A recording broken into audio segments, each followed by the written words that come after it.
A man who was performing in the lounge at the Qualicum Heritage Inn worked very late one evening and decided to sleep in the next day. He set his alarm and it went off.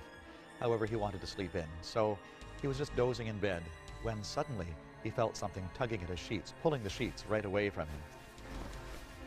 He tried to ignore it, but a commanding voice boomed out, "Get up!" He obeyed. He said it sounded like the voice of an old headmaster, and of course that's very appropriate for what had been the Qualicum College. My name is Mike Smollenberg. I'm the sales manager here at the Qualicum Heritage Inn. I was doing the night audit at the desk because I had this feeling that something was watching me. So when I glanced up at this painting, and it was watching. So I moved to one side of the desk. The eyes followed me all the way to the, I moved to the other side of the desk. The eyes again followed me. This kind of was a little freaky towards me, to me, but I still wanted to, I was kind of intrigued by this. I got out from behind the desk and came out into the lobby area. And it must look really silly because I was walking up and down the hallway for about 5 minutes watching this painting, and the eyes followed me from one side of the desk to the other side. I never looked at that painting again after that. Oddly enough, Michael Smollenberg wasn't the only one that had experiences with that painting. Some of the other staff decided that perhaps it should go. It was taken down and no longer hangs near the front desk. People need to be in the right frame of mind to hear or see or feel ghosts. Sleepwalking is one of those occasions when people may be very in tune with that sort of thing. My husband and I are staying at the Qualicum Heritage Inn.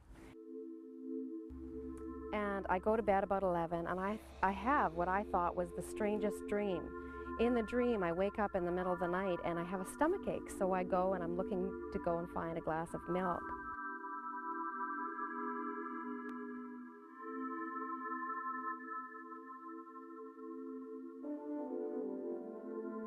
So I'm wandering through the corridors, and I come up a set of stairs and I meet up with a small boy. He couldn't have been more than 6 or 7 years old.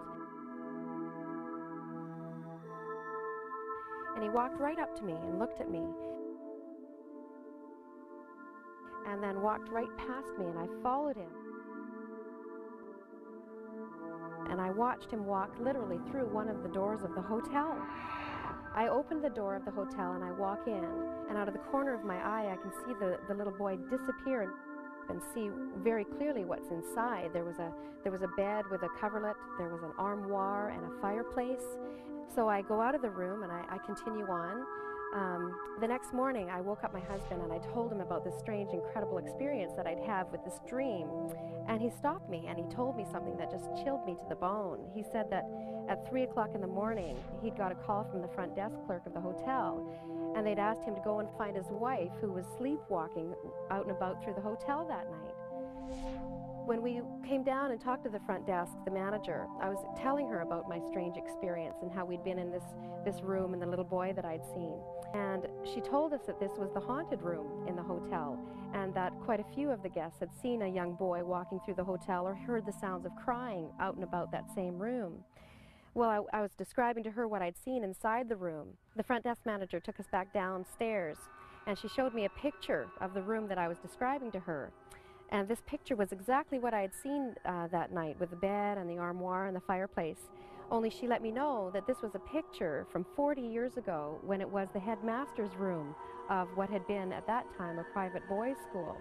Somehow I was taken back in time to see these rooms and see this young boy from 40 years earlier.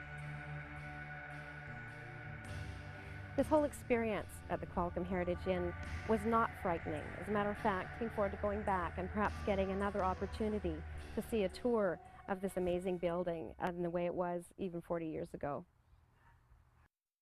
Sleepwalking involves essentially a dream state, and if you woke up from a dream and said, I dreamt that I just won $1 million and I'm moving to Rome to visit the Pope, people would smile and say, wow, an interesting dream.